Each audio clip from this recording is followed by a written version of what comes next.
આ કલિયુગમાં શ્રવણ ભક્તિને સૌથી શ્રેષ્ઠ કહી છે.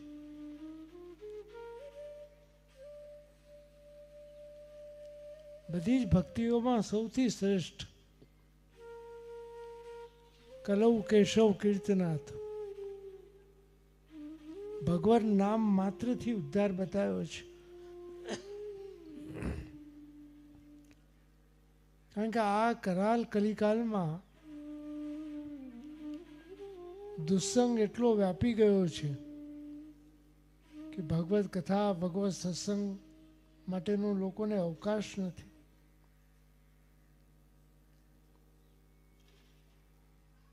ઘણાને અમે પૂછીએ, પહેલાં પ્રાચીન સમયમાં ઘરમાં સત્સંગની એક પરંપરા હતી આપણા વૈષ્ણવોમાં, કે રાત્રે બધા બેસીને ભગવત સત્સંગ કરતા. શિક્ષાપત્ર 84-252 વૈષ્ણવનું વાંચન કરતા. એક સુંદર પરંપરા હતી. અને અમારા પિતામહ શ્રી પુરુષોત્તમલાલજી મહારાજશ્રી તો આપ ખાસ એના આગ્રહી હતા કે ઘરમાં રોજ સત્સંગ કરવો જોઈએ.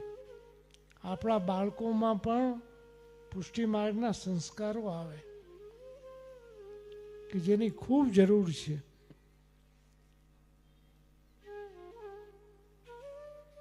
આપણે બધા વૈષ્ણવો પરંપરાથી વૈષ્ણવો છે. 7 પેઢીથી પુષ્ટિ માર્ગને વરેલા છે. અને આવા કથાના માધ્યમથી આપણો ભાવ જાગૃત થાય, નવપલ્લવિત થવાય. કથા એક જણ કે એક પરિવાર રખાવે પણ એનો લાભ હજારો લાખો વૈષ્ણવોને મળતો હોય છે. જે અહીંયા બેઠા છે એમને તો મળશે, પણ યુટ્યુબના માધ્યમથી જે સાંભળશે એમને પણ મળશે, દેશ વિદેશમાં પણ મળશે. તો જે વ્યક્તિ મનોરથી બને છે, નિમિત્ત બનીને હજારો લાખો સુધી ભગવત નામને પહોંચાડવાના કારણ બને છે. બીજા ગમે એટલા આપણે મનોરથો કરાવીએ, પણ કથા એ એવી અદ્ભુત છે કે સીધું હૃદયસ્થ થઈ જાય. ગમે તેવો દુષ્ટ જીવ હોય, આસુરી જીવ હોય, પણ કથામાં બેસે એનું હૃદયનું પરિવર્તન થઈ જાય. હૃદયના ભાવ જાગૃત બની જાય.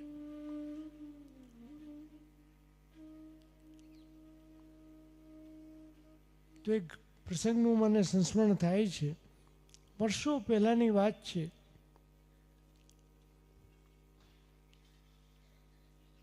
કે ગામમાં રાજાની સવારી નીકળતી હતી.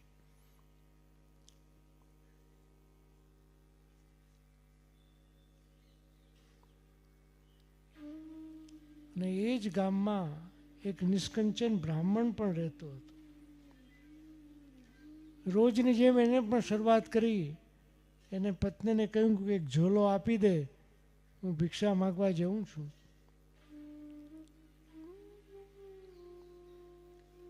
કહ્યું કે આમાં થોડા ચોખાના દાણા પણ આપજે, કે લોકો જોશે તો આપશે. કેમ કે અનુકરણ બહુ મોટું માનવતાનું એક છે ગુણ. તો થોડા ચોખાના દાણા પણ એ થેલીમાં આપ્યા.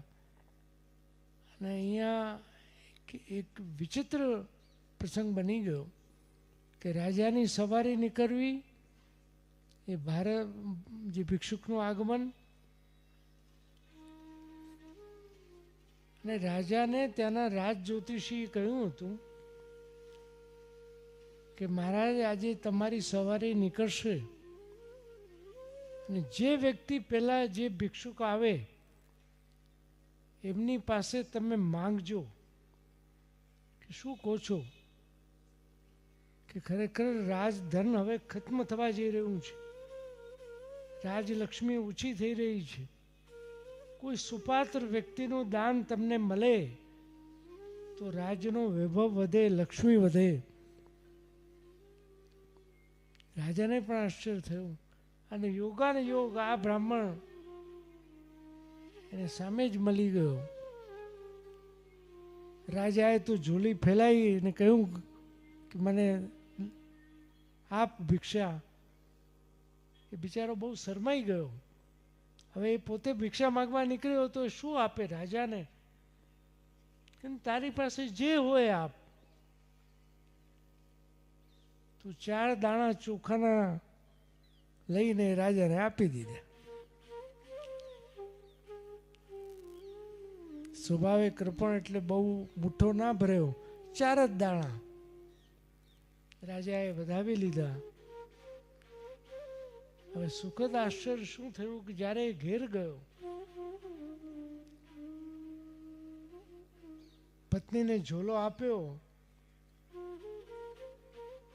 કે આજે કેમ ઝોલો ખાલી ખાલી દેખાય છે? કે જો આજે તો રાજાને હું ભિક્ષા આપીને આવ્યો છું.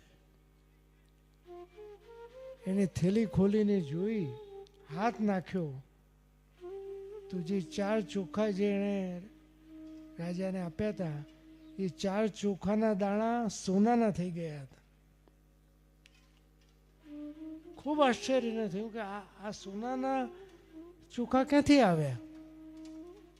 કે મેં રાજાને જે દાન આપ્યું હતું ને એ સ્વર્ણ બની ગયું. જો આ દાનનું પુણ્ય છે. રાજાને શા માટે આપ્યું હતું? કે રાજ્યની રક્ષા માટે, રાજ્યની સહાય માટે.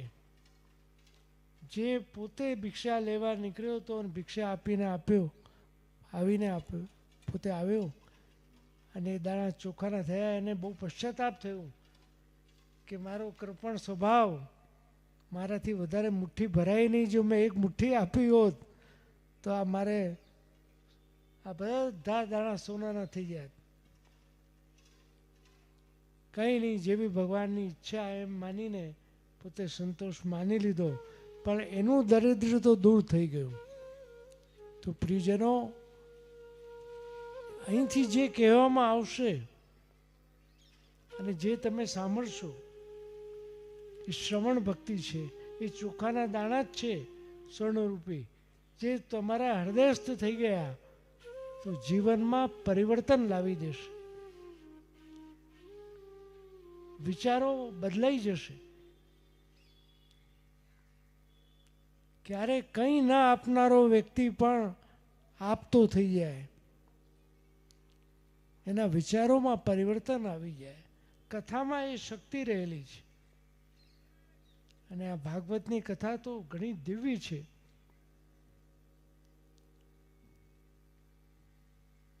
આ 3 દિવસ અને ત્રીજે દિવસે તો આપણે શ્રી ગોપાલ પ્રભુને 56 ભોગ પણ આરોગાવાનું છે. એમાં તો હજારો વૈષ્ણવો અમદાવાદથી પણ આવશે, બહાર ગામથી પણ આવવાના છે. લગભગ 10-12 બસો પણ થઈ ગઈ છે. 4 બસો તો અમારા વૃદ્ધામથી થઈ ગઈ. પછી અમારે રોકવા પડ્યા કે ભાઈ શું વ્યવસ્થા છે શું નથી એ જોઈને પછી કહીશું. એટલે એટલી તત્પરતા છે. જ્યારે જ્યારે અમે કહીએ કે કડી જવાનું છે, બધા રાજી થઈ જાય કે અમને શ્રી ગોપાલ પ્રભુના દર્શનનો લાભ મળશે.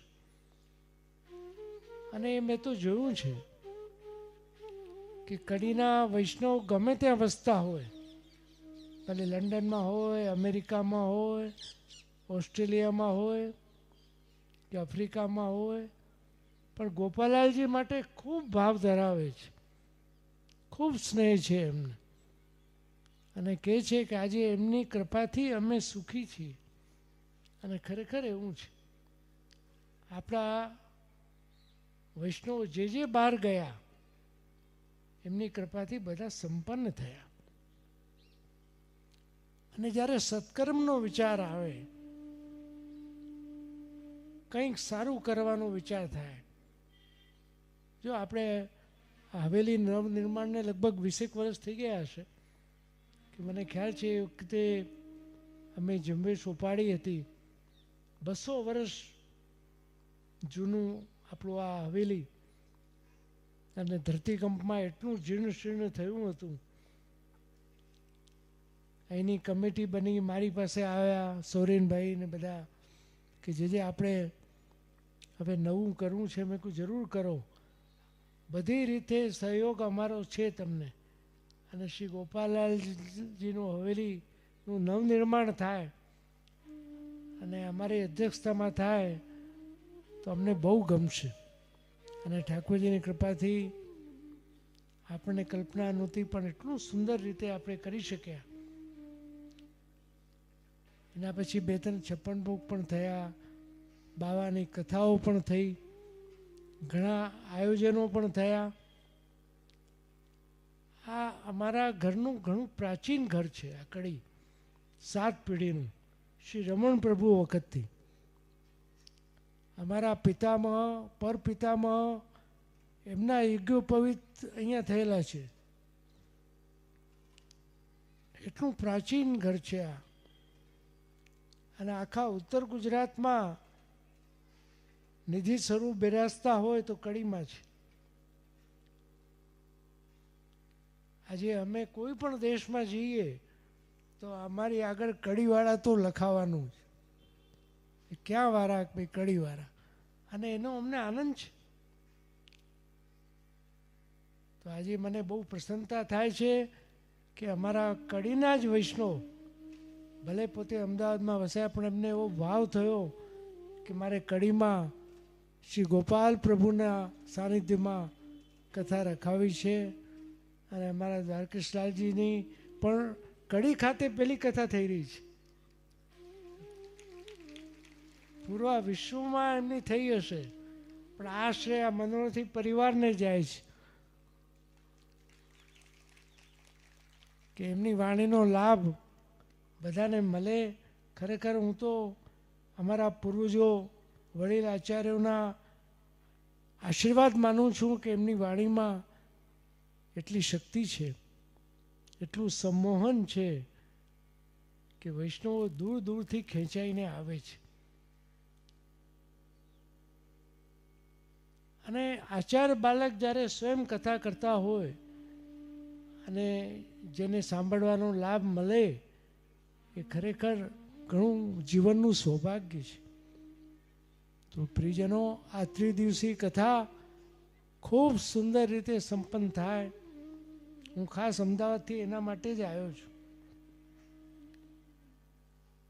અને મનોરથી પરિવારને ખૂબ ખૂબ શુભકામના અને શુભ આશીર્વાદ આપું છું કે પોતે નિમિત્ત બનીને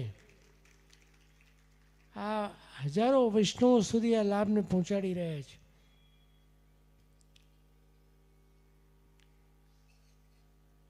તો આ દિવ્ય કથા 3 દિવસીય કથા છે. એનો લાભ અધિકમાં અધિક સંખ્યામાં આ બધા ગ્રહણ કરજો. અને નિકટ ભવિષ્યમાં પણ કડીમાં વસતા વૈષ્ણવો જે બહારગામ વસી રહ્યા છે એમને પણ એવો ભાવ થાય અને એમને પ્રેરણા મળે. આ પ્રેરણા લેવા જેવું છે. એ ત્યાં અમદાવાદમાં પણ રખાવી શકતા હતા પણ ના, અમારે કડીમાં રખાવવું છે. આ એક બહુ ગૌરવનો વિષય છે. તો ખરેખર મનોરથી પરિવારને અને જે સાંભળવા આવેલા છે એ બધાને ખૂબ શુભકામના હું આપું છું હૃદયથી કે શ્રી ગોપાલાલજીની પૂર્ણ કૃપા એ સર્વે ઉપર ઉતરે. અને અમારા શ્રી દ્વારકેશલાલજી મહોદયશ્રીને અનુરોધ કરું છું કે પોતે આચાર્યપીઠ ઉપર બિરાજી અને 3 દિવસીય કથાનો શુભારંભ કરાવે. શુભ. શ્રી વલ્લભાધીશ કી જય.